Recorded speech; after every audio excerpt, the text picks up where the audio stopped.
Bienvenue sur Info 83, chers amis, avec Patrick Issartier qui est avec nous. Salut Patrick. Bonjour Thierry.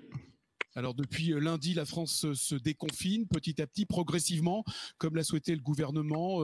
Beaucoup d'entre nous ont repris le chemin du travail, des écoles et du travail. Pour ce faire, certains utilisent les transports en commun. Alors ça tombe bien parce que nous allons parler des transports en commun avec le directeur du réseau Mistral, ici sur Toulon-Provence Métropole, Thierry Durand, qui est avec nous. Bonjour Thierry Durand. Bonjour Patrick, bonjour Thierry. Bonjour, bonjour. Bienvenue et merci d'avoir accepté notre invitation pour faire le point justement aujourd'hui à J+4 de ce déconfinement. Alors, comment se passe ce déconfinement dans les transports? On savait que c'était un petit peu un point délicat, on va dire, du déconfinement pour les distanciations sociales.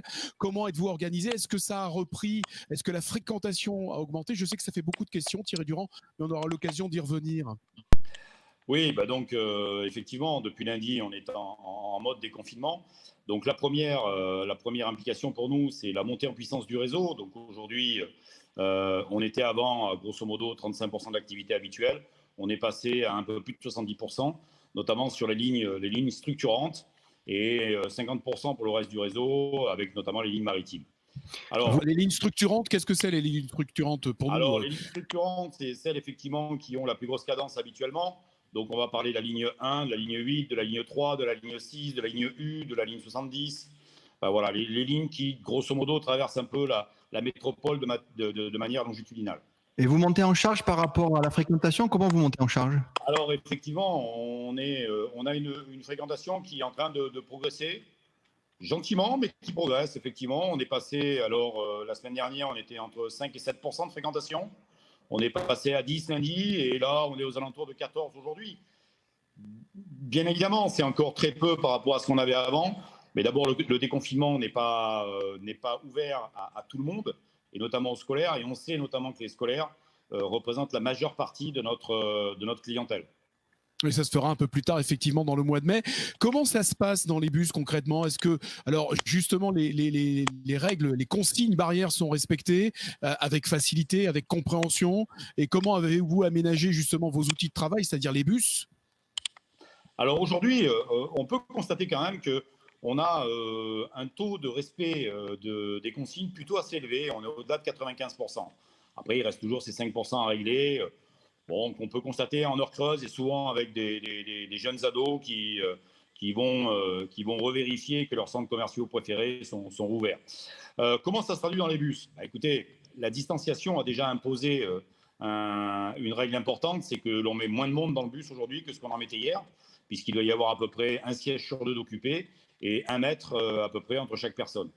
La deuxième règle, c'est que la montée par l'avant n'est toujours pas autorisée, donc on ne peut toujours pas vendre de tickets.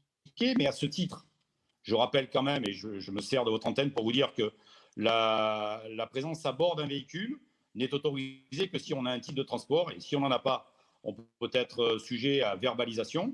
Après, nos contrôleurs aujourd'hui contrôlent essentiellement le fait que les gens montent avec des masques et donc respectent ces règles de distanciation, et qu'on respecte aussi le nombre de personnes acceptées dans un véhicule. Mais ce n'est pas toujours facile de dire aux clients, effectivement, qu'on est déjà à 25 dans un bus normal et que le 26e ne peut pas monter et qu'il faut qu'il attende le prochain. Comment vous faites justement? Est-ce que vous avez déjà dressé des PV, des procès-verbaux? Et avec qui vous les dressez? Est-ce que c'est avec la police ou vous êtes en parfaite autonomie? Alors, on a les deux.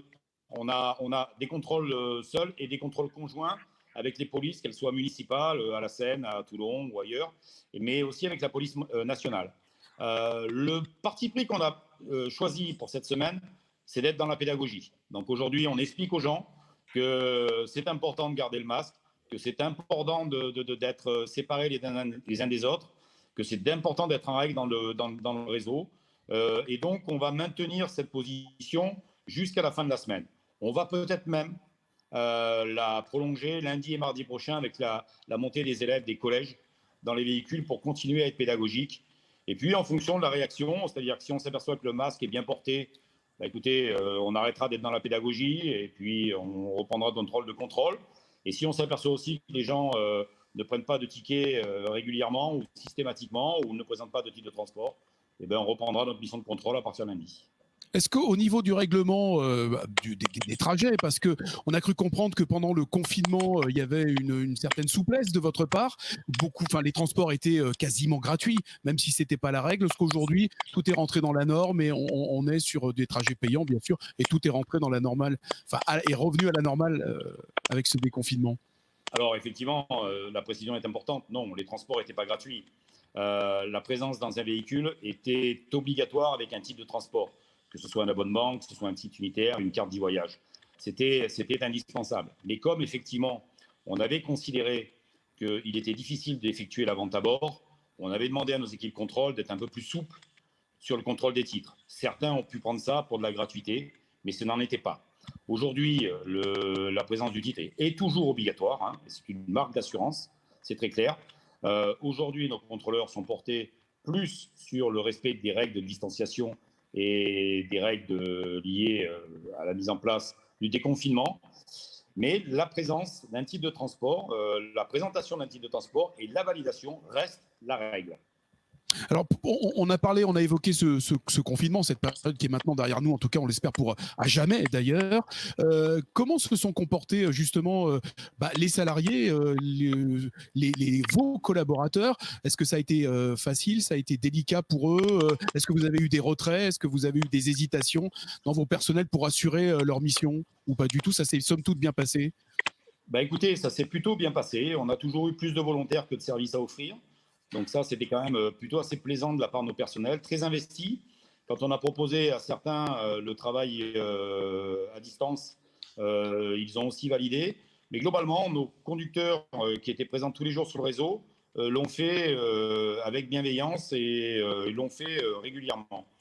Bien sûr, on a combattu, il a fallu beaucoup expliquer, beaucoup encadrer, beaucoup accompagner, parce que je pense que certains avaient peur, mais ce n'était pas que nos personnels de conduite. Je pense que tout le monde sur le terrain et tous ceux qui étaient amenés à devoir continuer leur mission se posaient des questions. Donc voilà, donc on a essayé d'être présent, de leur expliquer, mais dans l'ensemble, on a eu plutôt une belle résonance et une belle réaction de nos personnels et on en est plutôt très satisfait. Oui. Alors, question pour moi, puisque je pensais que Patrick allait intervenir. Quel bilan vous faites justement par rapport? Qu'est-ce que vous avez appris? Quels sont les enseignements que vous tirez de cette période qui a été bien évidemment pas facile à gérer, mais que vous avez traversé quand même, vous et vos équipes? Non, écoutez, je pense qu'on a tous appris sur nous-mêmes. Ça, c'est déjà important. Après, moi, j'ai pu constater qu'on avait une équipe, qu'on agissait en équipe, on agissait en entreprise responsable. Et ça, c'est rassurant. Parce que c'est vrai qu'on a une mission importante tous les jours.